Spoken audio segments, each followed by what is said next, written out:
السلام علیکم، مطیع اللہ جان، M J T V اسلام آباد ہائی کورٹ میں آج سوشل میڈیا کے صارفین کے مستقبل کے حوالے سے بڑے اہم کیس کی سماعت ہوئی ہیں، اور یہ درخواستیں ہیں Pakistan federal union of journalist اور دیگر فریقین کی طرف سے، جن میں وزیر اعظم عمران خان کی حکومت کے بنائے گئے نئے سوشل میڈیا رولز یا قواعد کو چیلنج کیا گیا تھا اور کہا گیا تھا کہ آئین میں درج بنیادی انسانی حق، آزادی رائے کے حق اور معلومات تک رسائی کے حق کے منافی ہیں۔ چیف جسٹس اطہر من اللہ نے آج اس کیس کی سماعت کی۔ خاص بات تھی کہ attorney general barrister Khalid Javed خود ذاتی طور پہ آج عدالت میں پیش ہوئے۔ یہ توقع کی جا رہی تھی کہ حکومت ان اعتراضات کے حوالے سے اپنا جواب دائر کرے گی، مگر attorney general barrister Khalid Javed نے ایک اور نئی امید دے دی ہے سوشل میڈیا کے ایکٹیوسٹ کو اور سوشل میڈیا اور آزادی رائے کے ایڈوکیٹس کو۔ وہ امید یہ ہے کہ حکومت اب ایک بار پھر سوشل میڈیا رولز کے حوالے سے متعلقہ سٹیک ہولڈرز اور فریقین سے مذاکرات پر تیار ہو گئی ہے۔ آج attorney general for Pakistan barrister Khalid Javed نے چیف جسٹس اطہر من اللہ کی عدالت میں یہ اعلان کیا کہ حکومت ان تمام درخواست گزاروں اور جو دوسرے سٹیک ہولڈرز ہیں ان کے ساتھ کھلے ذہن کے ساتھ ایک بار پھر سوشل میڈیا رولز کے اوپر مذاکرات کرے گی، اور عدالت سے انہوں نے اس حوالے سے وقت مانگا ہے۔ آج ہم بات کریں گے اسی حوالے سے جو فریقین کے جو وکلا ہیں ان سے، اور ان سے معلوم کریں گے کہ آج کے عدالت کی سماعت کیا تھی اور سوشل میڈیا کے جو صارفین ہیں ان کو کیا توقعات رکھنی چاہیے آج کی سماعت کے بعد اور حکومت کے اس اعلان کے بعد کہ ایک بار پھر وہ سوشل میڈیا کے جتنے سٹیک ہولڈرز ہیں ان کے ساتھ مذاکرات کرے گی۔ ہمارے ساتھ موجود ہیں ایڈوکیٹ حیدر امتیاز اور ان کے ساتھ سکندر نعیم قاضی، اور ہم ان دونوں سے بات کریں گے۔ ایڈوکیٹ حیدر امتیاز صاحب، پہلے تو تھوڑا سا اس درخواست کا پس منظر بتا دیں، کیونکہ بڑی اہم بات ہے کہ حکومت کئی بار یہ مذاکرات کے راؤنڈ کر چکی ہے، اور آج اٹارنی جنرل نے ایک بار پھر اسلام آباد ہائی کورٹ کو یقین دہانی کرائی ہے کہ بامقصد مذاکرات یعنی میننگ فل کنسلٹیشن جو ہے وہ کیے جائیں گے سٹیک ہولڈرز کے ساتھ۔ تو کتنی اہمیت دیتے ہیں اس کیس کو، تھوڑا سا پس منظر بتا دیں۔ جی، اس میں مینلی جو معاملہ سٹارٹ ہوتا ہے یہ 2016 میں ہوتا ہے، جب prevention of electronic crimes act parliament نے پاس کیا۔ اس میں ایک پروویژن تھی سیکشن 37، جس میں کے ذریعے پاکستان ٹیلی کمیونیکیشن اتھارٹی یعنی PTA کو پاورز گرانٹ کر دی گئیں to remove and block unlawful online content. اب اس پروویژن میں جو سب سیکشن 2 ہے 37 کا، سیکشن 37 کا، اس میں یہ پرووائڈ کیا گیا تھا کہ یہ جو پاور ہے PTA کی، اس کو ریگولیٹ کرنے کے لیے، اس کے سلسلے میں سیف گارڈ میکنزمز پرووائڈ کرنے کے لیے، ٹرانسپیرنسی کو پرووائڈ کرنے کے لیے رولز فریم کرے گی authority with the approval of the federal government. اب ہوا یہ کہ اتھارٹی نے اپنی پاورز تو ایکسرسائز کرنا شروع کر دیں، لیکن یہ رولز فریم نہیں کیے PTA نے۔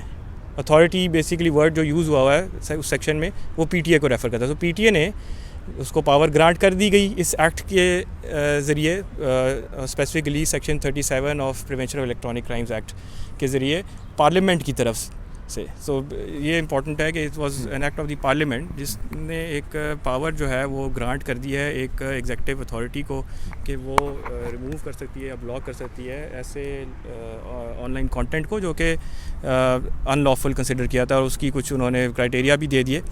اب لیکن ساتھ پارلیمنٹ نے یہ بھی کہہ دیا کہ سب سیکشن 2 آف سیکشن 37 میں کہ رولز جو ہیں وہ فریم کرے گی اتھارٹی یعنی کہ PTA with the approval of the federal government, جن رولز کے ذریعے اس پاور کی ایکسرسائز کو ریگولیٹ کیا جائے گا، اور اسپیسیفکلی انہوں نے مینشن کیا کہ سیف گارڈ میکنزمز پرووائڈ کیے جائیں گے، ٹرانسپیرنٹ پروسیس پرووائڈ کیا جائے گا۔ اب ہوا یہ کہ اتھارٹی جو ہے وہ اپنی اس پاور کو ایکسرسائز کرنا شروع ہو گئی، لیکن انہوں نے رولز فریم نہیں کیے، اور وہ ایکسرسائز آف پاور اس طرح کر رہی تھی کہ نہ وہ ڈیو پروسیس جو کہ کانسٹیٹیوشن میں گارنٹیڈ ہے انڈر آرٹیکل 10A اور پرنسپلز آف نیچرل جسٹس جو کہ جنرلی اپلائی ہوتے ہیں تمام پروسیڈنگس پہ، جس کا ایک بیسک ایلیمنٹ ہے آؤڈی آلٹر پارٹم یعنی کہ no one can be condemned unheard. یہ سارے معاملات FIA کی طرف سے ان سائبر کرائم لاز کا بے دریغ استعمال ہو رہا تھا۔ FIA کا معاملہ جو ہے وہ ڈفرینٹ ہے، وہ ایک ڈفرینٹ معاملہ ہے، PTA کا ڈفرینٹ ہے، یہ ایک اسپیسیفک پاور جو PTA کے پاس ہے۔ So without following due process, without adhering to the principles of natural justice and without framing the rules وہ یہ پاورز ایکسرسائز کر رہی تھی. اب ظاہری بات ہے اس میں ابیوز آف پاور ہوئی اور کچھ پٹیشنز جو ہیں فائل ہوئیں. ابیوز آف پاور کی مثال کوئی دے سکتے؟ میں آپ کو دیتا ہوں. ایک معاملہ تھا عوامی ورکرز پارٹی کی ویب سائٹ کا. 2018 کے جب الیکشن اناؤنس ہوئے تو اس کے بعد ظاہری بات ہے تمام پولیٹیکل پارٹیز جو ہیں وہ کیمپیننگ کر رہی تھیں. عوامی ورکرز پارٹی ایک رجسٹرڈ پولیٹیکل پارٹی ہے, وہ بھی کیمپیننگ کر رہی تھی. And right in the middle of their campaign, بلکہ in fact just a month before the elections, ان کی ویب سائٹ جہاں پہ ان کا مینیفیسٹو, ان کی ساری ایکٹیویٹی جو ہے وہ عوام کے لیے جو ہے وہ اویلیبل تھی, جو کہ ایک امپورٹنٹ ٹول ہے آج کے ڈیجیٹل ایرا میں. امپورٹنٹ ٹول ہے اپنا پیغام آگے پہنچانے کے لیے. اس کو بلاک کر دیا پی ٹی اے نے without issuing any notice, serving any notice, without granting any hearing, without even stating the reason as to why یہ ویب سائٹ بلاک کی گئی ہے, without issuing a reasoned order. بتایا بھی نہیں کہ ہم نے بلاک کیا ہے. تو پھر اس پہ ہائی کورٹ نے اس پہ پھر لکھا جب پی ٹی اے کو, تو انہوں نے جواب دینا ہی پسند نہیں کیا. ایونچولی عوامی ورکرز پارٹی نے ایک ریٹ پٹیشن فائل کی اور اس میں چیلنج کر دیا پی ٹی اے کے اس ایکشن کو, کیونکہ جو اس کا ایک ہوتا ہے ایک آپ کے لیے ٹیسٹ ہوتا ہے جس کے ذریعے یہ پتہ چل جاتا ہے کہ آیا یہ ویب سائٹ ڈاؤن ہے یا اس کو بلاک کیا گیا. تو وہ ثابت ہو گیا تھا کہ جی یہ بلاک ہی کی گئی ہے. خیر ان شارٹ میں اس میں ریپرزینٹ کر رہا تھا عوامی ورکرز پارٹی کو جس ریٹ پٹیشن میں یہ ایکشن چیلنج کیا گیا یا ایکسرسائز آف پاور چیلنج کی گئی, اور اس میں ہولڈ کیا تھا اسلام آباد ہائی کورٹ نے. چیف جسٹس اطہر من اللہ صاحب نے ہی ڈیسائیڈ کیا تھا اس کیس کو, اور ہولڈ کیا تھا کہ یہ جو انٹائر ایکسرسائز آف پاور ہے یہ انلیگل اور انکانسٹیٹیوشنل تھی, کیونکہ آرٹیکل 10A اور جو ڈیو پروسیس کی ریکوائرمنٹس ہیں ان کو فلفل نہیں کیا گیا, اور رولز بھی نہیں آپ نے بنائے. تو آپ نہ تو آرٹیکل 10A کی ریکوائرمنٹس ڈیو پروسیس کی, نہ آپ پرنسپل آف نیچرل جسٹس کو فالو کریں, نہ آپ رولز بنا رہے ہیں. بالکل انفیٹرڈ براڈلی آپ آربیٹریلی جو ہے یہ پاورز جو ہے نا ایکسرسائز کر رہے ہیں. اچھا ایڈوکیٹ سکندر نعیم صاحب, آپ کے نزدیک جو اٹارنی جنرل نے اب یہ اعلان کیا ہے اسلام آباد ہائی کورٹ میں کہ وہ دوبارہ مذاکرات کریں گے اسٹیک ہولڈر سے, تو یہ مذاکرات تو پہلے بھی ہوتے رہے ہیں, تو اب اٹارنی جنرل کے بیرسٹر خالد جاوید کے اس بیان کو آپ کتنی اہمیت دیں گے؟ دیکھیے میرے نزدیک آنریبل اسلام آباد ہائی کورٹ نے بھی کافی اہمیت دی آج جو ریمارکس آئے اٹارنی جنرل آفس کی طرف سے. یہ ذہن میں رکھنا ضروری ہے کہ پچھلے جو کنسلٹیٹیو راؤنڈز تھے وہ راؤنڈز سارے پی ٹی اے کی جو ہے ایما پہ کیے گئے تھے, اور P T A was the organization جس نے سب اسٹیک ہولڈرز کو بلا کے ان سے ان کی ٹیک لی آن دا رولز. ابھی اس دفعہ جو ہے یہ اتھارٹی یہ ایکٹ جو ہے ایکسرسائز جو ہے اسٹیک ہولڈرز والی, یہ پی ٹی اے کے انڈر نہیں ہو رہی. یہ اٹارنی جنرل آف پاکستان جو ہیں, جو کہ جنہوں نے آ کے آج عدالت میں یہ اسپیسیفکلی کہا کہ وہ خود ذاتی طور پہ یہ سمجھتے ہیں کہ آرٹیکل 19 اور 19A جو کہ فنڈامنٹل رائٹ یا فریڈم آف اسپیچ کی بات کرتا ہے, یہ بہت ہی اہم اور امپورٹنٹ سیکشنز ہیں. اور ان کا اپنا یہ عدالت کے سامنے اسٹیٹمنٹ تھا کہ کوئی بھی ایسا ایکشن جس کے تحت پورے پلیٹ فارمز کو بلاک کر دیا جائے یہ کاؤنٹر پروڈکٹیو ہے, اور اس سے در حقیقت ان کمپنیز کا نقصان نہیں ہے بلکہ پاکستان میں کا اور پاکستان کے لوگوں کا نقصان ہے. تو اس لیے ان کی طرف سے جو آج آفر کی گئی, در حقیقت یہی بات جو ہے پی ایف یو جے نے, جن کو ہم ریپرزینٹ کر رہے ہیں, انہوں نے اپنے ریزولوشن میں کی کہ جو رولز فریم کیے گئے اس میں ایک ویلڈ یا اچھی کنسلٹیشن ان کے ساتھ یا باقی اسٹیک ہولڈرز کے ساتھ نہیں کی گئی, اور انہی سب کو اٹارنی جنرل صاحب نے کہا کہ ہم آپ کو نہ صرف انوائٹ کریں گے بلکہ آپ سب کا انپٹ لیں گے including P T as input. So اب بات پی ٹی اے سے آگے نکل کے ہائیسٹ جو لیگل آفس ہے ہماری لینڈ کا, وچ از دا اٹارنی جنرل آفس, وہاں تک چلی گئی ہے, وچ از گڈ. اچھا یہ ایک سوال یہ پیدا ہوتا ہے کہ یہی وہ معاملہ ہے پی ٹی اے کے سوشل میڈیا قواعد کا جس پہ جو بین الاقوامی سوشل میڈیا پلیٹ فارم سے یوٹیوب, فیس بک, ٹویٹر, ان کو بھی اعتراض تھے, انہوں نے بھی بیان جاری کیا, ان کا کیا معاملہ ہے؟ ان کا معاملہ یہ ہے کہ وہ بھی اس سارے پروسیس سے سیٹسفائڈ نہیں ہے, اور یہ جیسا میں نے کہا کہ ہائی کورٹ نے جب ڈائریکشن دے دی اس AWPA کیس میں کہ آپ رولز فریم کریں, تو انہوں نے ایک رولز پھر فریم کیے. لاسٹ ایئر 2020 کے بگننگ میں ایک رولز آئے جو کہ اس نیچر کے تھے کہ وہ نہ صرف انلیگل تھے بلکہ انکانسٹیٹیوشنل بھی تھے. وہ ہوا یہ کہ بجائے اس کے کہ اس پرپز کے لیے رولز بنائے جاتے جو کہ 37(2) میں پرووائڈڈ ہے, انہوں نے ایک انٹائرلی نیو پرپز کے لیے ایک رولز جو ہے نا فریم کر دیے, جس پہ بہت زیادہ کرٹیسزم آئی, اور کہا یہ گیا کہ جی ان میں ہم سے کنسلٹیشن نہیں کی گئی ان کی فریمنگ کے ٹائم. یہ کیا پرپز تھا کہ حکومت پہ اور فوج پہ تنقید پہ بھی پابندی لگا دی گئی, مطلب بغیر کسی وضاحت کے؟ نہیں دیکھیں, اس میں صرف یہ نہیں ہوا, تنقید پہ پابندیاں تو لگائیں لیکن بہت سی ایسی پاور جو ہیں پی ٹی اے نے ان رولز کے تحت لے لیں جو کہ پارلیمنٹ نے اس کو گرانٹ ہی نہیں کی تھی. So instead of regulating those powers انہوں نے اپنی پاورس کو ایکسپینڈ کر لیا اس رولز کے مطابق. اس میں تو انہوں نے بڑی ڈریکونین ایک نیشنل کوآرڈینیٹر کی پروویژن بھی دے دی. خیر ان شارٹ اس وقت بھی تنقید یہ دی کہ کنسلٹیشن نہیں کی گئی. تو پرائم منسٹر صاحب نے پھر یہ کہا کہ جی ہم ان کو واپس لے رہے ہیں اور ہم جو ہے نا کنسلٹیشن اب کریں گے. اب کنسلٹیشن کیے بغیر انہوں نے دوبارہ یہ letter part of the year میں ایک نئے رولز جاری کر دیے. اب ان رولز کو جب چیلنج کیا ہم پی ایف یو جے کے بہا پہ جو جس پٹیشن میں پیش ہو رہے ہیں اس میں ہم نے ان رولز کو جو دوسری دفعہ ہے ان کو چیلنج کیا ہوا ہے. تو اس میں بھی ایشو یہی ہے کہ آپ نے میننگ فل کنسلٹیشن نہیں کی اور اس میں بہت سی پروویژنز ایسی ہیں جو انلیگل اور انکانسٹیٹیوشنل ہیں. یہ جو انٹرنیشنل پلیٹ فارمز ہیں وہ کوئی دلچسپی نہیں لے رہے پاکستانی عدالتوں میں. ہم لوگ کیونکہ متاثرہ فریق ہیں, شہری ہیں, تنظیمیں ہیں, سیاسی جماعتیں ہیں, ہم لوگ تو عدالت میں آئی ہیں, تو انٹرنیشنل پلیٹ فارمز کیوں انٹرسٹ نہیں لے رہے اس قانونی جنگ میں؟ دیکھیے انٹرنیشنل پلیٹ فارم جتنے ہیں, یوٹیوب ہے, فیس بک ہے, ٹویٹر ہے, یہ آلریڈی ایک سافٹ لا, بین الاقوامی انٹرنیشنل سافٹ لا کے تحت اپنے آپ کو سیلف ریگولیٹ کرتے ہیں. ان کی جو اصطلاح ہے وہ کمیونٹی گائیڈ لائنز ہیں. وہ کمیونٹی گائیڈ لائنز جو ہوتی ہیں سوشل میڈیا کمپنیز کی وہ گلوبلی اپلیکیبل ہیں. It is not jurisdiction. کسی ملک کے لیے تبدیل نہیں, وہ ایک ملک کے لیے تبدیل نہیں کرتے. وہ بین الاقوامی سطح پہ ایسی گائیڈ لائنز نکالتے ہیں جس کو وہ عمل درآمد کر سکیں, امپلیمنٹ کر سکیں, جس کے تحت وہ پوری دنیا میں ایک یکساں پالیسی اڈاپٹ کر سکیں.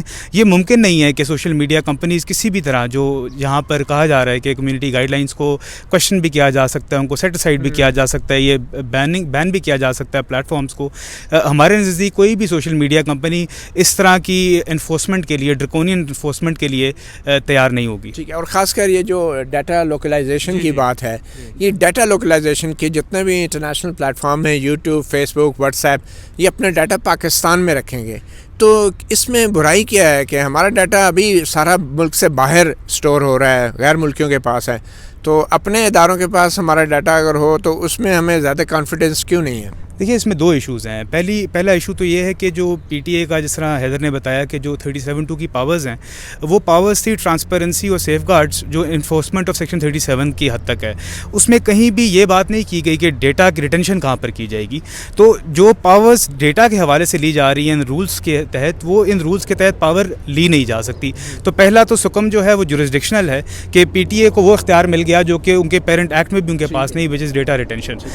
ابھی یہ جو واٹس ایپ کا بڑا ایشو آیا ہے کہ ڈیٹا لوکلائزیشن کا, وہ یہ ہے کہ ہمارے پاس ڈیٹا پروٹیکشن لاز نہیں ہے. جو آپ کہہ رہے ہیں نا کہ کیوں باہر رہے اور یہاں پہ نہ رہے, اس کی وجہ یہ ہے کہ باہر جن جورسڈکشنز میں انہوں نے سرورز رکھے ہوئے ہیں وہاں پہ بڑے روبسٹ ڈیٹا پروٹیکشن لاز ہیں. وہ لوگوں کی ذاتی معلومات کو غلط کاموں کے لیے استعمال نہیں کرتے, اس لیے ہم باہر والوں پہ اعتماد کرتے ہیں, اور ہمارے لوگ جو ہیں وہ ذاتی معلومات کو بغیر قانون کے ہی استعمال کرتے ہیں. ہی یہی ہے کہ وہ جب سرور لے آئیں یہاں پہ اپنا اور ڈیٹا جو ہے وہ یہاں پہ لے آئیں تو اس کو جو ہے ریاست استعمال کرے, بے دریغ استعمال کرے, جس طرح بھی چاہتی ہے وہ استعمال کرے. اور پریویسی جو ہے, جو ایک کانسٹیٹیوشنلی گارنٹیڈ رائٹ ہے سٹیزنس کا, اس کی وائلیشن کا بہت شدید خدشہ ہے یہاں پہ. ٹھیک ہے. ابھی واٹس ایپ کے جو معاملات سامنے آ رہے ہیں, انہوں نے اپنی پرائیویسی کا جو ایک بینچ مارک تھا وہ کم کر دیا ہے, اور بہت سا ڈیٹا وہ استعمال کر سکیں گے, پرسنل ڈیٹا. اس کی تھوڑی وضاحت کریں گے, یہ کیا ایشو ہے واٹس ایپ کا؟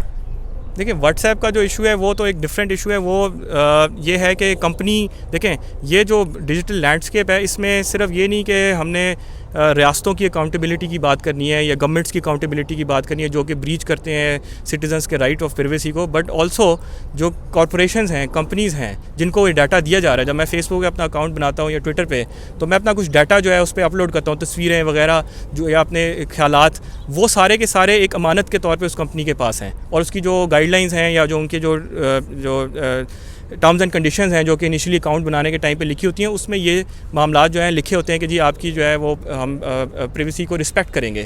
تو یہ ایک ایسا ریلیشن شپ ہے جس میں یوزر اور کمپنی جو ہے وہ اس اعتماد واٹس ایپ کیوں چینج کر رہے ہیں, کیا چینج کر رہے ہیں؟ وہ یہ کر رہے ہیں کہ وہ کہہ رہے ہیں کہ جی ہم آپ کا کچھ ڈیٹا جو ہے وہ فیس بک کے ساتھ شیئر بیسیکلی وہ اسی کی ہی سبسڈری ہے. واٹس ایپ کو فیس بک نے ٹیک اوور کر لیا, بزنس پرپز, کارپوریٹ پرپز. وہ یہ کہہ رہے ہیں کہ جی کچھ حد تک جو ہے آپ اگر واٹس ایپ پہ آپ کی واٹس ایپ پہ تو مینلی آپ کی چیٹس ہوتی ہیں یا آپ ویڈیوز یا پکچرز وغیرہ شیئر کر رہے ہیں یا وائس نوٹ شیئر کر رہے ہیں, وہ کہہ رہے ہیں کہ جی وہ فیس بک جو ہے ایکسیس کر کے جو ہے ان کو استعمال کر سکتی ہے مختلف پرپزز کے لیے. تو یہ نہیں کہ وہ جو ایک اعتماد ہے یوزر اور کمپنی کے درمیان کہ جی یوزر کا جو پرائیویٹ ڈیٹا ہے وہ کمپنی جو ہے کہیں آگے نہیں دے گی یا اس کو کسی غلط طریقے سے استعمال نہیں کرے گی, اس کا کوئی ایسا استعمال نہیں کرے گی جس پہ کنسنٹ نہیں ہے یوزر کی.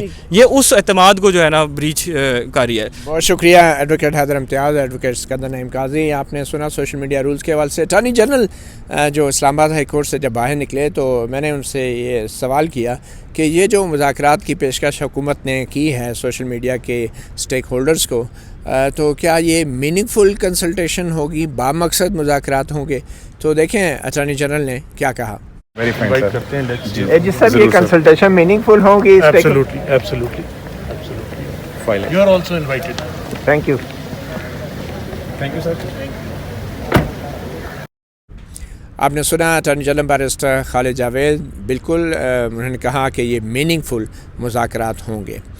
تو اب سوشل میڈیا کے قواعد جو بھی ہوں، قانون جو بھی ہو، آئین جو بھی ہو، اصل مسئلہ عوام اور ریاست کے درمیان اعتماد کے رشتے کا ہے، جو پاکستان میں یہ اعتماد بالکل نہیں ہے. اداروں پہ اعتماد کم ہے اور حکومت میں اعتماد کم ہے، اور جس قسم کے قوانین ہیں، اور نیب کے قانون ایک مثال ہے، پیکا کا قانون ہے، پی ٹی اے کے جو رولز ہیں، قانون جتنے بھی اچھے ہوں، اگر نیت خراب ہو جائے حکومت کی یا ریاست کی تو پھر اس کی تشریحات بھی بدنیتی پر مبنی ہوتی ہیں، اور اس پہ عمل درآمد اور اس قانون کا نفاذ بھی بدنیتی پر مبنی ہوتا ہے. یہی وجہ ہے کہ ہم جیسے سوشل میڈیا کے ایکٹیوسٹ بین الاقوامی اداروں پہ زیادہ اعتماد کرتے ہیں، اور اپنے اداروں پہ بدقسمتی سے ہمارا اعتماد کم ہوتا جا رہا ہے. اب 4 ہفتے بعد اسلام آباد ہائی کورٹ ایک بار پھر اسی معاملے کی سماعت کرے گی.